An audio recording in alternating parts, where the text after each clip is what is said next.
Venezuela में America की मुराद पूरी हो गई है। राष्ट्रपति निकोलस मादुरो की गिरफ्तारी के बाद अब वॉशिंगटन को वहां से 30 से 50 मिलियन बैरल यानी कि 3 से 5 करोड़ बैरल प्रतिबंधित लेकिन हाई क्वालिटी तेल मिलने वाला है। तेल की ये डील जहां अमेरिका की एनर्जी पॉलिसी के लिए एक बड़ी जीत मानी जा रही है, वहीं अब डोनाल्ड ट्रंप की नजरें सीधे पहुंच गई हैं दुनिया के सबसे बड़े द्वीप ग्रीनलैंड पर। व्हाइट हाउस साफ कह चुका है कि आर्कटिक में अपने विरोधियों को रोकने के लिए ग्रीनलैंड का अधिग्रहण यानी वहां पर अमेरिकी कंट्रोल अब अमेरिका की प्राथमिकता है। सबसे महत्वपूर्ण बात, कमांडर इन चीफ के तौर पर ट्रंप के पास सेना का इस्तेमाल करने का पूरा अधिकार है और इसी वजह से अब चर्चा तेज है कि क्या वेनेजुएला के बाद ग्रीनलैंड पर भी कोई मिलिट्री एक्शन देखा जा सकता है। नमस्कार, मैं हूं शिवांगी द्विवेदी आपके साथ और आज के इस ग्लोबल एक्सप्लेनर में हम बात करेंगे 3 बड़े सवालों पर। पहला, वेनेजुएला में मादुरो की गिरफ्तारी के बाद अमेरिका को इतना ज्यादा तेल कैसे और क्यों मिल रहा है। दूसरा, ये 3 से 5 करोड़ बैरल तेल जो अब अमेरिका के हाथ लग चुका है, ये दुनिया की पॉलिटिक्स और मार्केट पर क्या असर डालेगा। और तीसरा, अब ग्रीनलैंड पर ट्रंप की नजरें क्यों हैं और वहां सैन्य ताकत के इस्तेमाल की बातें कितनी ज्यादा गंभीर है। सबसे पहला सवाल, समझते हैं कि वेनेजुएला में आखिर हुआ क्या। तो देखिए, कहानी की शुरुआत है वेनेजुएला से, जो दुनिया के सबसे बड़े तेल भंडार वाले देशों में गिना जाता है। वर्षों से यहाँ पे पॉलिटिकल टकराव, इकोनॉमिक क्राइसिस और अमेरिका के साथ तनाव चल रहा था, लेकिन ताजा मोड़ तब आया जब वेनेजुएला के राष्ट्रपति निकोलस मादुरो को गिरफ्तार कर लिया गया। इसके बाद वहां की अंतरिम सरकार ने सीधे अमेरिका के साथ एक बड़ी तेल डील पर हामी भर दी। इस डील के तहत वेनेजुएला अमेरिका को 3 से 5 करोड़ बैरल प्रतिबंधित लेकिन उच्च गुणवत्ता वाला तेल देने वाला है।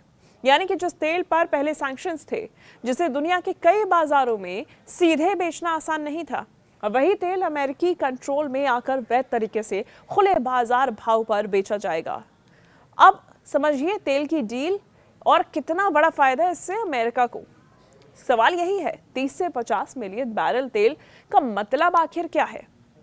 सीधी भाषा में आप समझिए तो 3 से 5 करोड़ बैरल तेल यानी कि करोड़ों लीटर अतिरिक्त क्रूड ऑयल जो आने वाले समय में अमेरिकी रिफाइनरीज और ग्लोबल मार्केट दोनों पर असर डाल सकता है।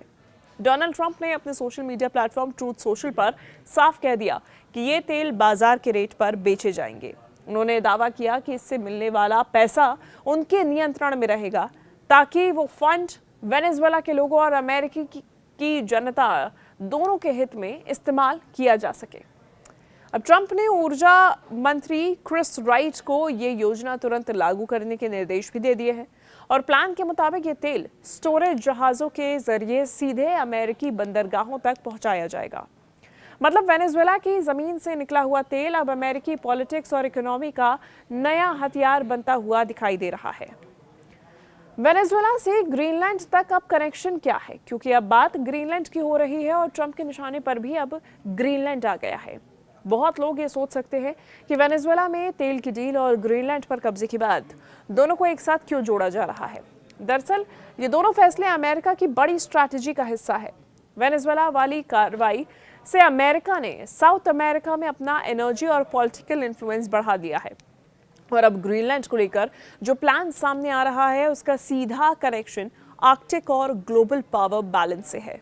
व्हाइट हाउस ने साफ कहा है कि आर्कटिक क्षेत्र में अपने विरोधियों को रोकने के लिए ग्रीनलैंड का अधिग्रहण यानी वहां पर अमेरिकन कंट्रोल अमेरिका की प्राथमिकता है।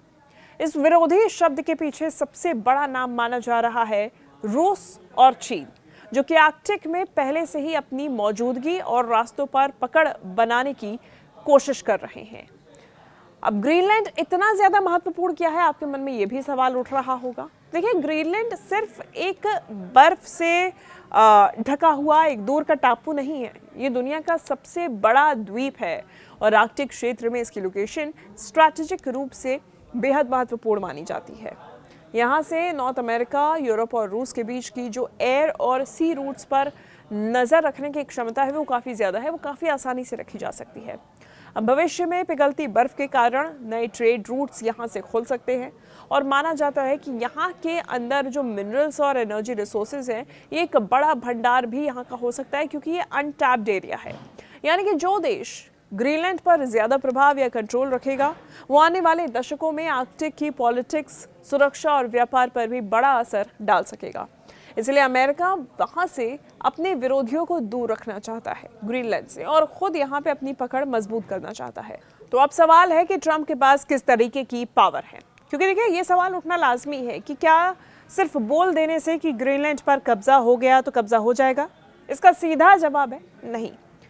ग्रीनलैंड मौजूदा समय में डेनमार्क के अधीन एक स्वायत्त क्षेत्र है, तो किसी भी तरह का अधिग्रहण या फिर कंट्रोल बिना डिप्लोमेटिक और लीगल प्रोग्रेस से और लीगल प्रोसेस से ये संभव नहीं है। लेकिन यहाँ जो बात ध्यान देने लायक है वो ये है कि व्हाइट हाउस ने साफ कहा है कि कमांडर इन चीफ के रूप में डोनाल्ड ट्रंप के पास सेना के इस्तेमाल का हर अधिकार है। इसका मतलब ये नहीं है कि वह कल ही ग्रीनलैंड पर हमला कर देंगे, लेकिन ये इशारा जरूर है कि अगर अमेरिका अपने स्ट्रैटेजिक हितों के लिए जरूरी समझे तो मिलिट्री ऑप्शंस को टेबल से हटाया नहीं जा सकता है। यानी कि वेनेजुएला में जो उन्होंने किया, यानी कि सैन्य कार्रवाई के बाद में तेल पर पकड़, कुछ वैसा ही आक्रामक अप्रोच वो ग्रीनलैंड को लेकर भी अपनाने की मानसिक तैयारी रख रहे हैं, और ये दिखाई दे रहा है साफ तौर पे। अब इसमें ग्लोबल रिएक्शंस भी सामने आ रहे हैं, इसमें खतरा भी कई सारा है, क्योंकि सवाल ये भी है कि बाकी दुनिया इस पर कैसे रिएक्ट करेगी। वेनेजुएला में अमेरिकी मिलिट्री एक्शन और उसके बाद तेल की डील ने पहले ही कई देशों को चौंका दिया है। कई एक्सपर्ट्स का मानना है कि ऐसे कदमों से इंटरनेशनल लॉ, सॉवरेनिटी और ग्लोबल ऑर्डर पर सवाल खड़े होते हैं। अगर ग्रीनलैंड को लेकर भी अमेरिका खुले तौर पर अधिग्रहण की भाषा इस्तेमाल करता है तो डेनमार्क, नेटो, यूरोपीय देश, रूस और चीन सभी की पॉलिसीज और भी ज्यादा सख्त हो सकती है। आर्कटिक पहले से ही एक नया जंग का मैदान बनता जा रहा है, जहां पर हर बड़ी ताकत अपनी मौजूदगी को बढ़ाना चाहती है।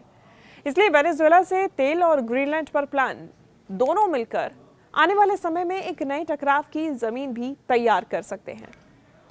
अमेरिका को अब नया गेम प्लान पूरा दिख रहा है। अमेरिका का ये नया गेम प्लान क्या हो सकता है, वो बड़ा सवाल है, क्योंकि एक तरफ है वेनेजुएला, जहां सैन्य कार्रवाई के बाद अमेरिका को करोड़ों बैरल तेल मिलने जा रहा है।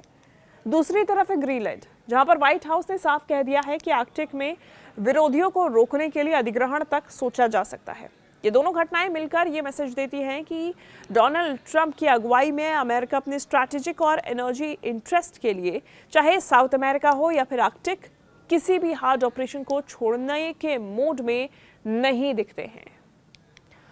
अब आगे देखने वाली बात यह होगी कि वेनेजुएला से आने वाला ये तेल और ग्रीनलैंड पर चल रहा ये पावर गेम दुनिया की पॉलिटिक्स और आम लोगों की जेब यानी कि तेल की कीमतों पर कितना असर डालता है।